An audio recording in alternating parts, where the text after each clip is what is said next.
Les invités en vos rangs, à des qualités, mesdames et messieurs, assalamu alaikum. Soyez la bienvenue à cette cérémonie de lancement de la toute première édition de la note de conjoncture économique de l'Union des Comores. Nous sommes réunis aujourd'hui pour partager une lecture approfondie de la situation économique actuelle du pays, mais aussi pour ouvrir un dialogue tourné vers l'avenir autour d'un thème porteur, l'économie bleue. Donc, le programme de cette cérémonie se déroule là de cette thématique. Nous commencerons par les mots de bienvenue de M. Boubacar Sidi Barry, représentant résident de la Banque mondiale, suivi de l'allocution d'ouverture officielle de son Excellence M. le ministre des Finances, du Budget et du secteur bancaire. Ensuite, nous déroulerons la cérémonie avec une vidéo qui nous présentera les opportunités offertes par l'économie bleue aux Comores, un secteur clé du plan Comores émergent. Nous acheminerons par la suite avec la présentation du économiste et pays principal de la Banque mondiale, M. Patrick John McCartney, qui vous présentera les grandes lignes de la note de conjoncture économique avec un accent particulier sur les tendances récentes, les perspectives macroéconomiques et les leviers de transformation structurelle. Enfin, nous aurons le plaisir d'assister à une table ronde de pouvoir ministériel de haut niveau, modérée par M. Boubacar Sidi Barry, représentant de la Banque mondiale, où plusieurs membres du gouvernement et du secteur privé partageront leurs visions et leurs engagements de faire de l'économie bleue un moteur de croissance durable, inclusif et résilient. Donc, sans plus tarder, je vous invite à accueillir chaleureusement M. Boubacar Sidi Barry pour son mot de bienvenue.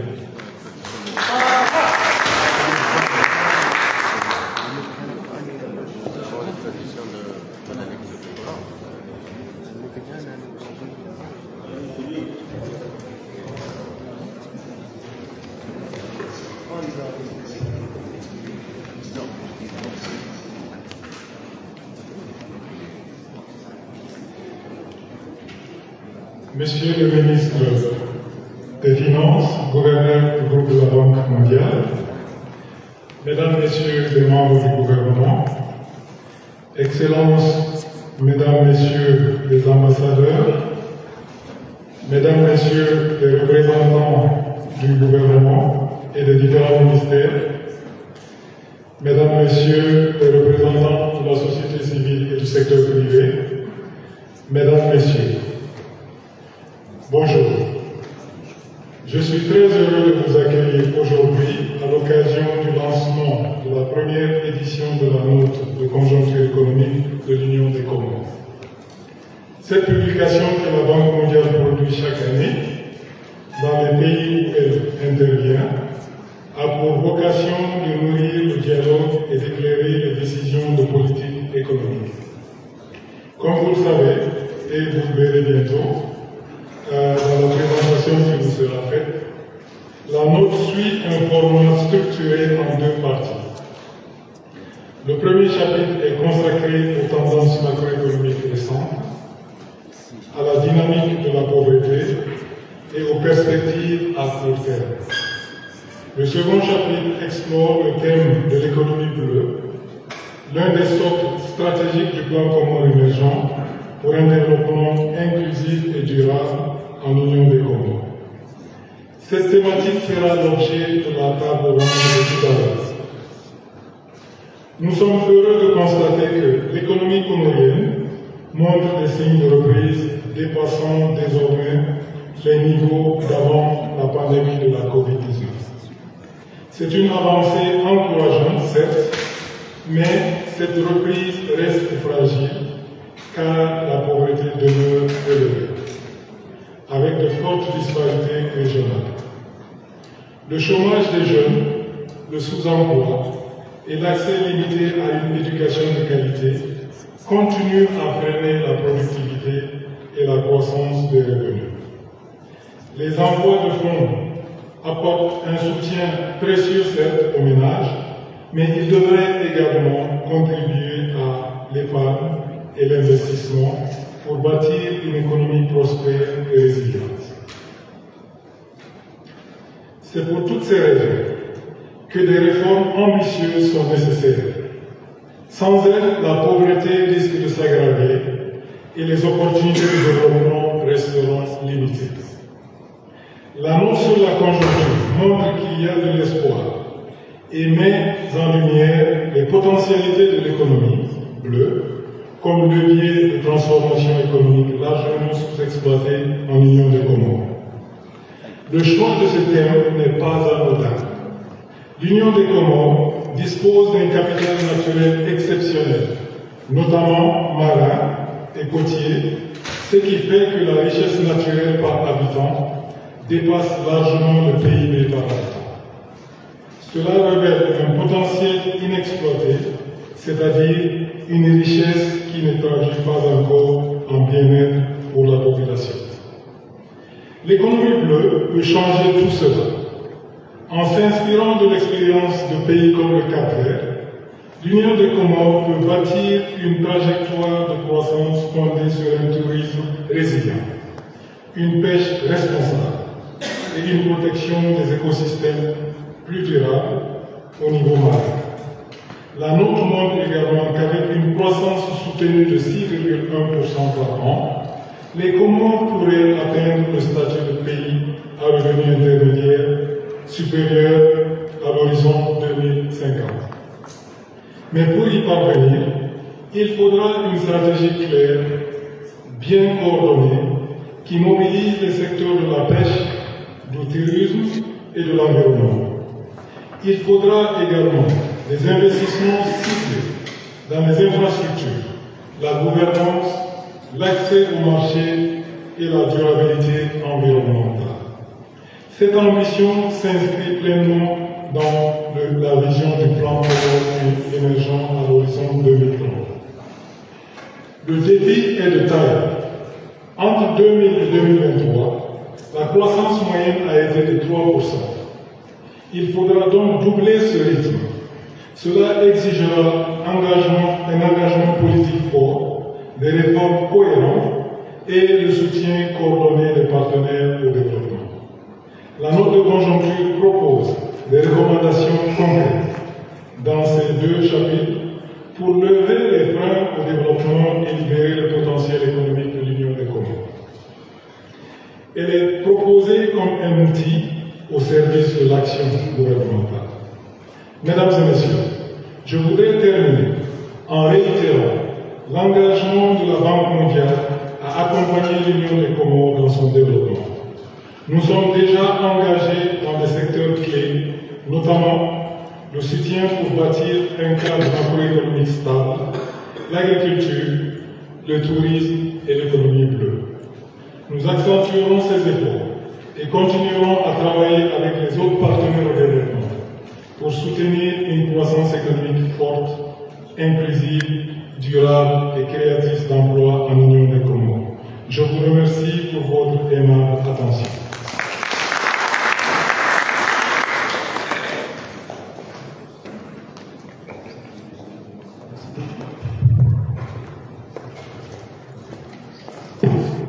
Merci beaucoup, monsieur le représentant, pour ces mots de bienvenue. Donc, nous allons inviter son Excellence, monsieur le ministre des Finances, pour son allocution d'ouverture officielle.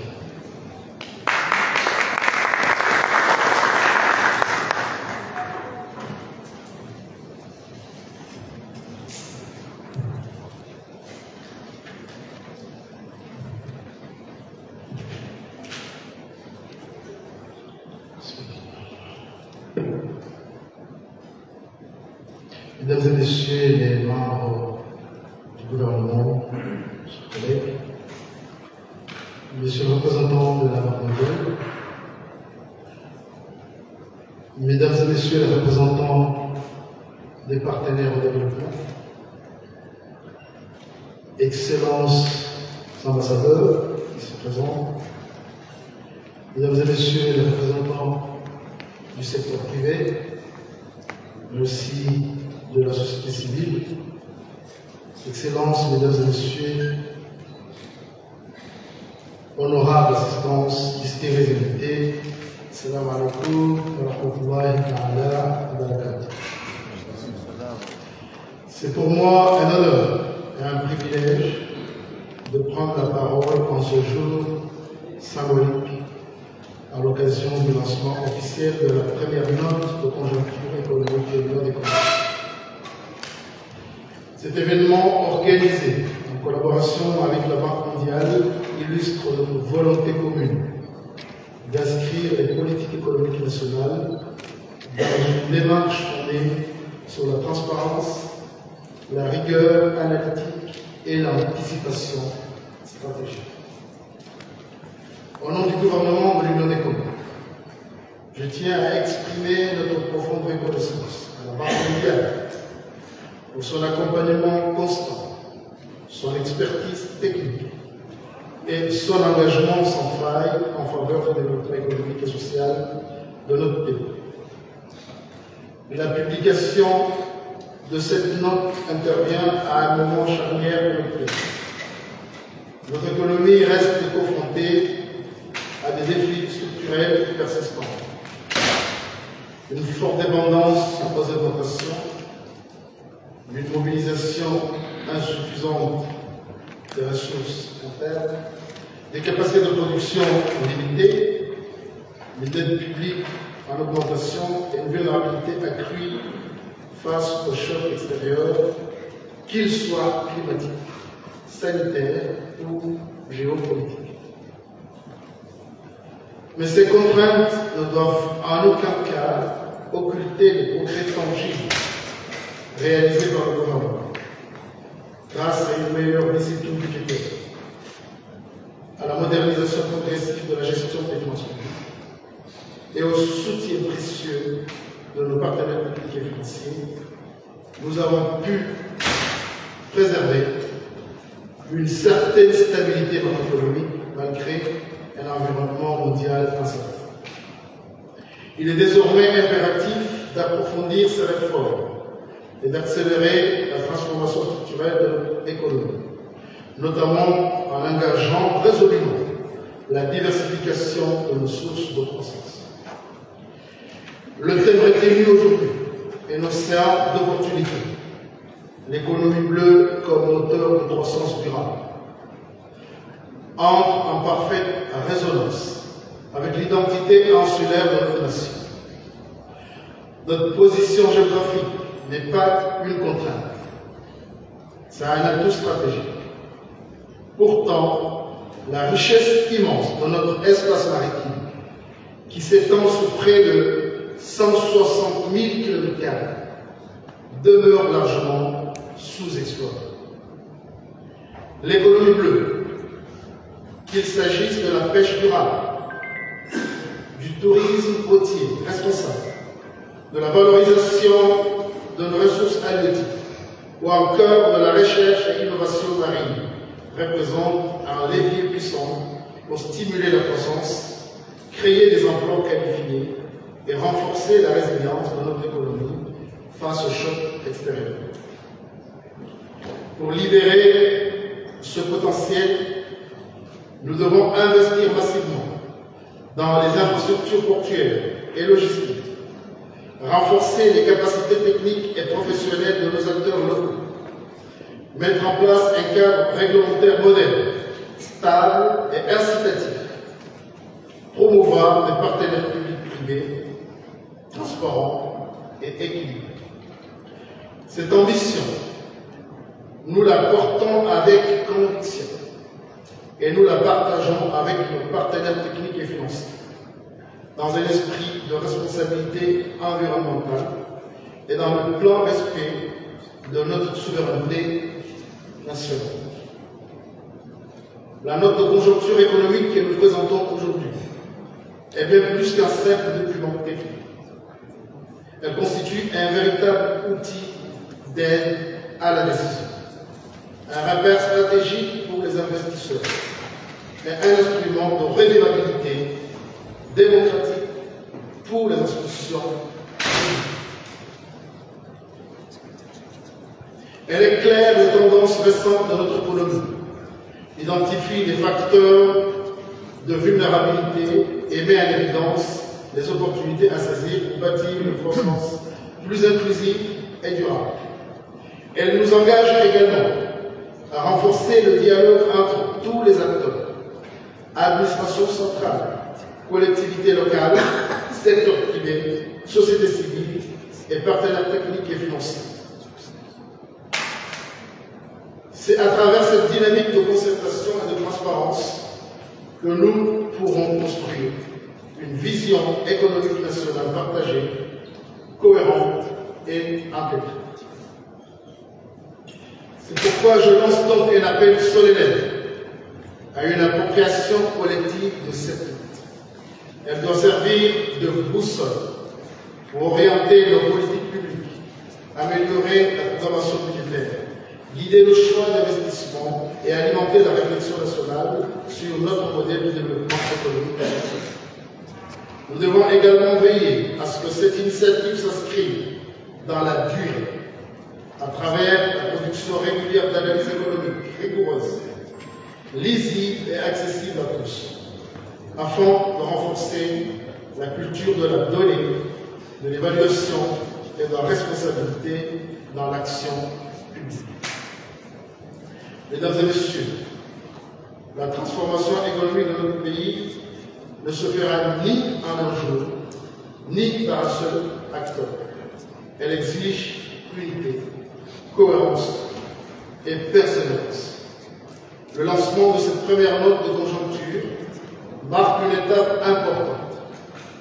Elle doit ouvrir un cycle dynamique, inclusif et pragmatique au service de l'intérêt général et des générations futures.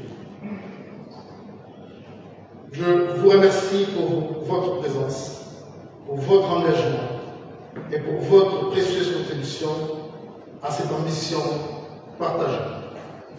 Que cette journée soit le point de départ d'une gouvernance économique plus éclairée, plus responsable et résolument tournée vers l'avenir. Encore une fois, je vous remercie de votre aimable attention.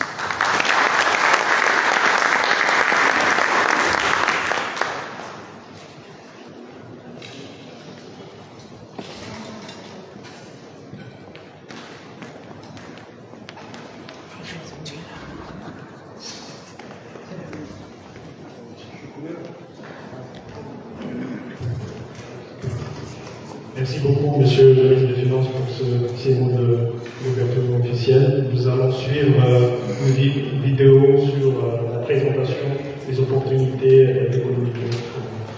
Merci.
Mesdames et messieurs, nous nous excusons pour ce désagrément. Donc, nous avons invité M. Patrick John McCartney pour la présentation du rapport, le temps de résoudre ce problème de logistique. Merci. Merci.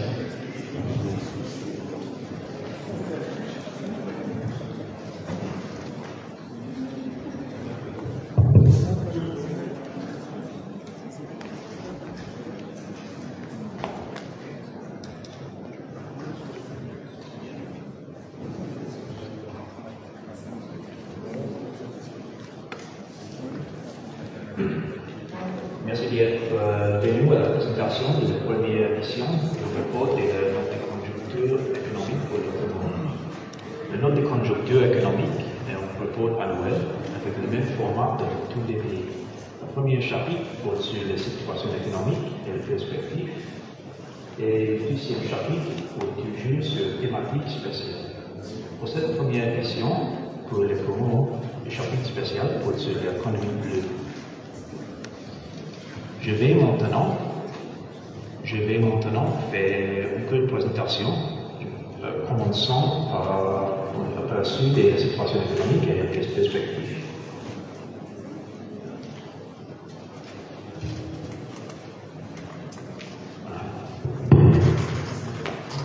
L'économie comorienne se caractérise par une faible croissance, une pauvreté élevée, des pressions budgétaires différentes, une dette importante et un déséquilibre entre les importations et les exportations. Mais il y a un grand potentiel. Si des investissements ciblés dans le capital humain et économique sont réalisés, ainsi que des réformes en gouvernance et en gestion des finances publiques. Au Comore, il existe une corrélation négative entre la croissance économique et le choc affectant l'économie. Cet phénomène est illustré dans le premier graphique où vous observez cette tendance à travers les chocs tels que le Covid-19 et le cyclone Kennedy, ainsi que la volatilité des entreprises. L'économie est centrée sur des services à faible valeur ajoutée, notamment liés à la saison des grands mariages. Cela soutient la croissance par la consommation privée, mais ne rend pas l'économie plus durable.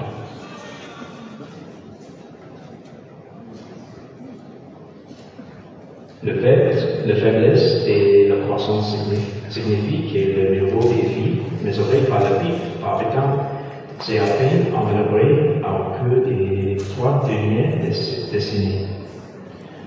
La croissance économique a été en moyenne d'environ 3% entre 2000 et 2023. Mais la croissance démographique a suivi le même rythme. Un autre problème lié aux différents chocs extérieurs est qu'il inverse le progrès réalisé. Cela renforce la nécessité de diversifier l'économie afin d'améliorer sa résilience, d'élever le niveau de vie et de réduire la pauvreté.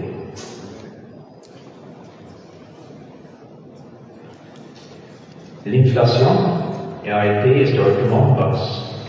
Cela est symptomatique d'une économie en difficulté, car l'inflation faible reflète une demande réduite et une faible activité économique. Le principal moteur de l'inflation est le poids des aliments, mais le poids de l'énergie joue un rôle important aussi.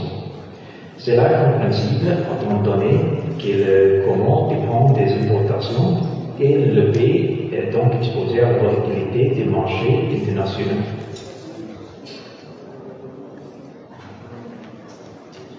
Et ça, c'est précisément le problème. Il y a un déséquilibre entre les importations et les exportations. Même en addition, toutes les exportations de l'économie, de l'argent dans le premier graphique, elles n'écoutent pas, même le plus faible des principales importations, le barre bleu du même graphique, ce qui conduit à un manque de résilience dans l'économie. Un élément qui soutient l'économie est la contribution des transferts de fonds de la diaspora, qui ont un impact positif sur la balance de paiement. Cependant, s'ils peuvent être orientés pour soutenir les objectifs de développement des Comores, ils pourront devenir un moteur de développement.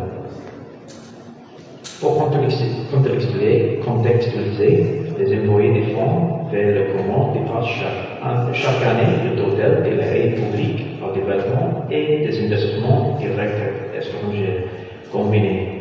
De nombreux pays ont réussi à mobiliser cette ressource pour appuyer les objectifs de développement, comme le mentionnait le rapport.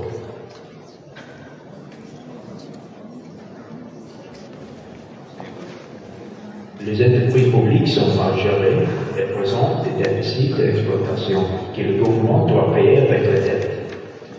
Dans toute économie, il y a une quantité limitée de crédits disponibles.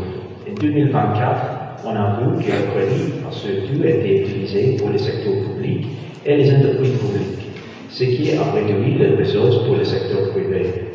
Si le secteur privé ne peut pas accéder au crédit, l'activité économique ralentit, ce qui limite les chances de croissance et de création d'emplois.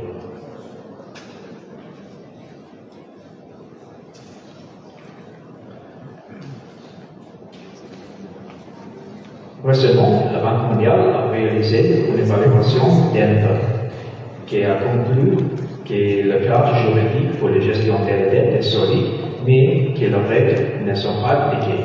C'est la même chose pour la mobilisation des ressources intérieures.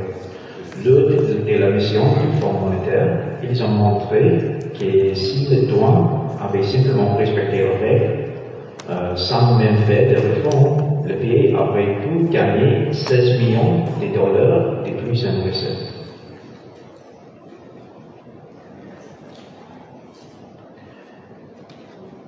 Les situations budgétaires actuelles se traduisent par une augmentation de la dette et un coût élevé de son service.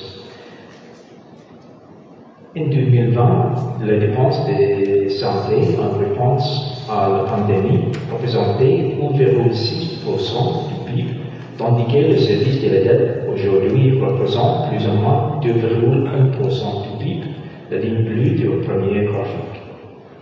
Cela signifie que les ressources utilisées au service de la dette pourraient être utilisées pour les secteurs sociaux.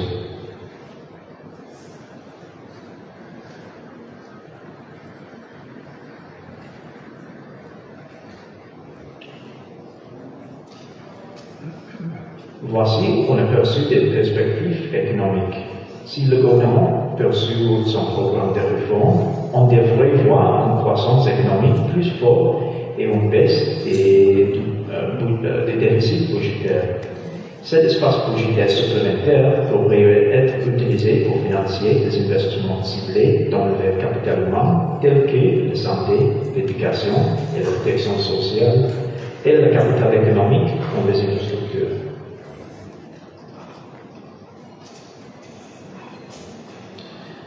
Mais ces changements ne vont pas arriver tout seuls.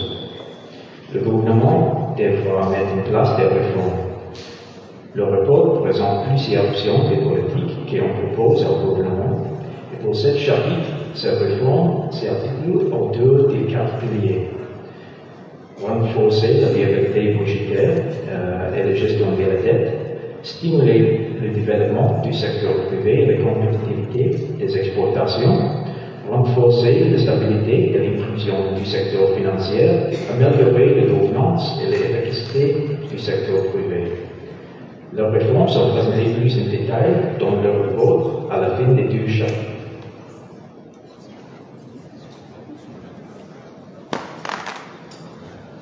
Et maintenant, la présentation sur le deuxième chapitre sur l'économie bleue. L'économie bleue a le potentiel de devenir un moteur de changement structurel et de croissance durable au commun.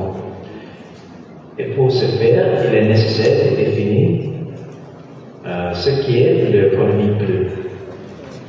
Il se définit comme l'utilisation durable des ressources océaniques pour la croissance économique, l'amélioration des moyens de subsistance et la création d'emplois, tout en préservant la santé des écosystèmes océaniques.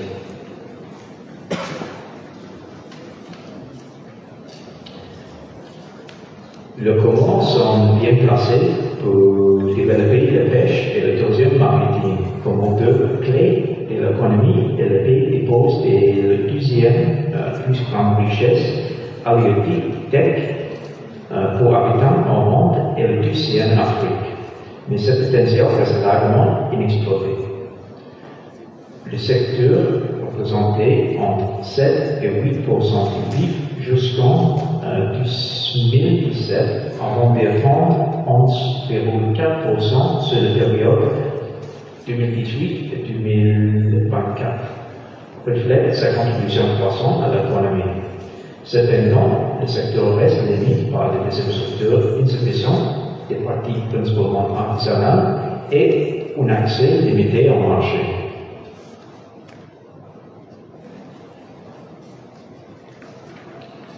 Malgré des acteurs naturels importants, le tourisme maritime et côtier reste peu développé à la Comore, ne représentant que 1,9% du PIB en 2024. Le faible liaison des transports, les infrastructures limitées, le manque de capacité hôtelière et la dégradation de l'environnement freinent la croissance du secteur.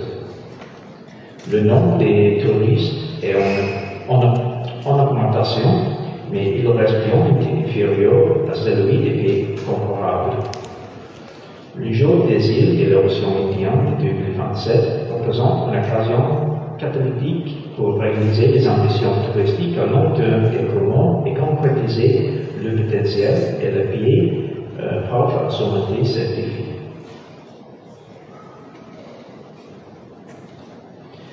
Cette démarche est conforme aux objectifs du plan Comores émergent 2030 qui accorde la priorité à la gestion durable des ressources et à la résilience climatique.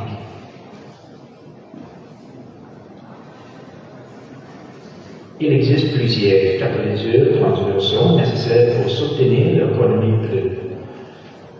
Ils sont trop nombreux pour être tous mentionnés ici, mais ils sont expliqués dans le rapport. L'un des principaux est l'adoption de la planification spatiale maritime. C'est un processus d'analyse et de répartition dans le temps et l'espace des activités humaines en mer pour atteindre des objectifs écologiques, économiques et sociaux. Dans le rapport, nous présentons des leçons tirées de la mise en œuvre de ce système dans les autres pays insulaires, dont les Comores pour s'inspirer.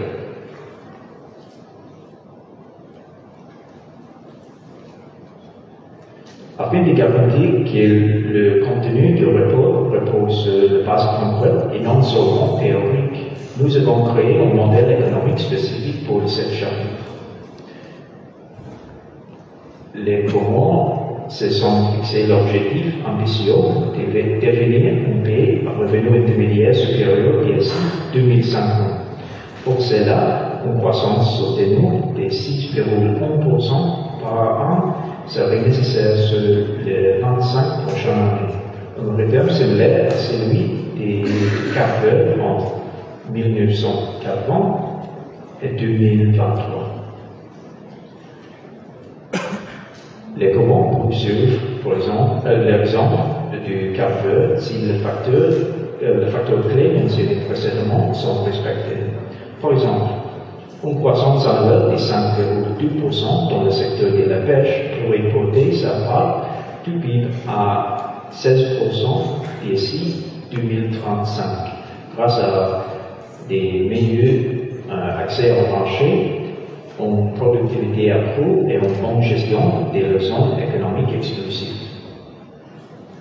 De même, bien que le niveau de tourisme soit plus faible que celui des pays comparables, la croissance annuelle des arrivées des touristes atteint en moyenne 14,8% entre 2009 et 2019.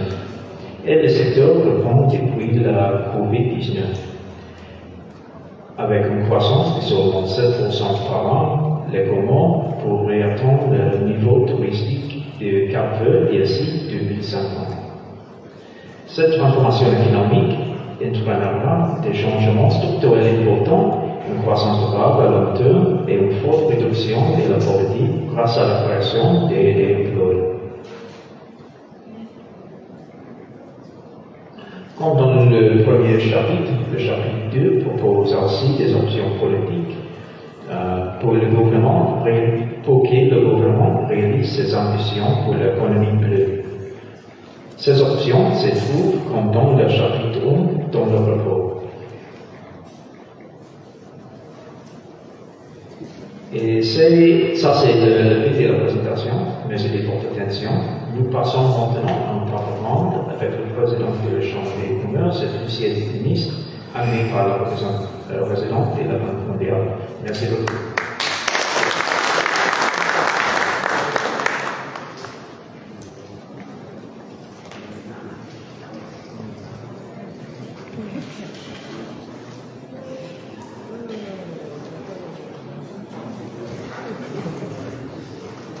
Merci beaucoup Patrick pour cette présentation brève.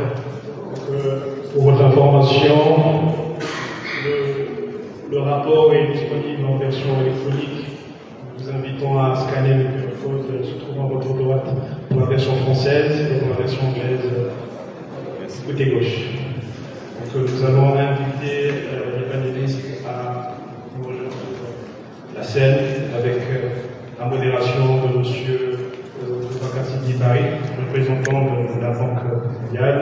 Nous invitons son Excellence, Monsieur le ministre des Finances, à nous rejoindre, Monsieur le ministre de l'Agriculture, ainsi que Monsieur le président de l'UCCIA,